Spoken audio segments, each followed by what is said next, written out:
একজন নারীর বেহেশতে যাওয়ার জন্য গুরুত্বপূর্ণ আমল বা শর্ট সিলেবাস নিয়ে আপনার নসিহত জানতে চাই। এখানে আমার নসিহত দরকার না, একটা হাদিস শুনাই দিলে চলবে। নবী করিম সাল্লাল্লাহু আলাইহি সাল্লাম বলেছেন, আমাদের মা বোনদের জন্য বিশেষ করে গুরুত্বপূর্ণ, ইদা সল্লাতিল মারআতু খামসাহা, কোন নারী যদি 5 ওয়াক্ত নামাজ পড়ে, ওয়া সামাত শাহরাহা, রমজানের রোজাটা ঠিকমতো রাখে, ওয়া আতাআত যাওজাহা, এবং স্বামীর কথা মেনে চলে। এটা একটু কঠিন আমাদের মা বোনদের জন্য, সব মানতে রাজি কিন্তু এটা করতে রাজি না।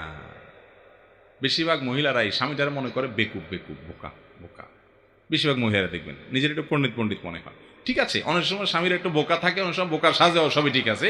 কিন্তু আপনি মেয়ে হিসাবে আল্লাহ তাআলা আপনার জান্নাতে যাওয়ার পূর্ব শর্ত করেছে স্বামীকে আপনি অভিভাবক হিসাবে মানবেন। এখন নারীবাদের নামে যে মুখরোচক জোয়ার চলছে, স্লোগান চলছে, এটাতে আমাদের অনেক মা বোনরা প্রতারিত হয়ে যায়, ধোঁকা পড়ে যায়। আপনি আল্লাহকে খুশি করার জন্য স্বামী যতক্ষণ পর্যন্ত অন্যায় নির্দেশ না করে, অন্যায় নির্দেশ করলে তার কথা মানবেন না, তখন পর্যন্ত তার কথা মানার চেষ্টা করেন। অনেক মহিলারা আছে সাংসারিক বিষয়ে স্বামীর সাথে এত খেচর খেচর, এত গেঞ্জাম, এত ফাসাদ লাগাই দেয়। আরে বাবা, দুনিয়ার বিষয় তারটা সে ভালো বুঝবে, সে হালাল উপার্জন করে দিবে, আপনি খাবেন, বাস শেষ। খুব বেশি পণ্ডিতি করতে যাবেন না, অন্তত ঝগড়াঝাটি হলে সেদিকে যাবেন না। হ্যাঁ, তাকে নসিহত অবশ্যই করবেন, সুপরামর্শ দিবেন। যদি সে না নিতে চায়, আপনার এটা ঝামেলা করার দরকার নাই। তাহলে 3 নম্বর কাজ হলো স্বামীর আনুগত্য করবে, ওয়াহাফিজাত ফারজাহা। 4 নম্বর কাজ হলো নিজের ইজ্জতকে, সম্ভ্রমকে, লজ্জাস্থানকে হেফাজত করবে। ফেসবুকে, অনলাইনে, অফলাইনে, দেবর বা অন্য লোকের সাথে, পর্দাপশীদের সাথে চলবে, নিজের চরিত্রে কালিমা লাগাতে দিবে না।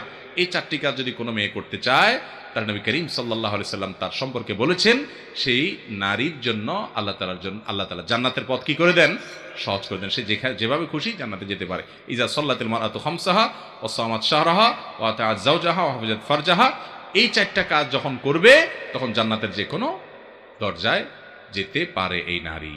অতএব মা বোনদের জান্নাতে যাওয়ার শর্ট সিলেবাস হলো 4টা। এছাড়া আর অন্যান্য বিধান, যদি টাকা থাকে তাহলে যাকাত আসবে, অন্যান্যগুলো আসবে। তাহলে পর্দা পর্শিদা চলা, চরিত্র হেফাজত করা, 5 ওয়াক্ত নামাজ ঠিকমতো সমত আদায় করা, এগুলো হলো মৌলিক কাজ এবং শর্ট সিলেবাস। সেই সাথে বাসা বাড়ির কাজ করতে গিয়ে, গৃহস্থলীর কাজ করতে গিয়ে আজকার করতে পারেন, তাসবিহ তাহলিল করতে পারেন, অন্যদের হক আদায় করবেন, অন্য মহিলাদের পিছনে ষড়যন্ত্র, গীবত, চুগলখড়ি এগুলো করবেন না, শুকর আদায় করবেন না, শুকরি করবেন না, এগুলো তো লক্ষ্য রাখতেই হবে।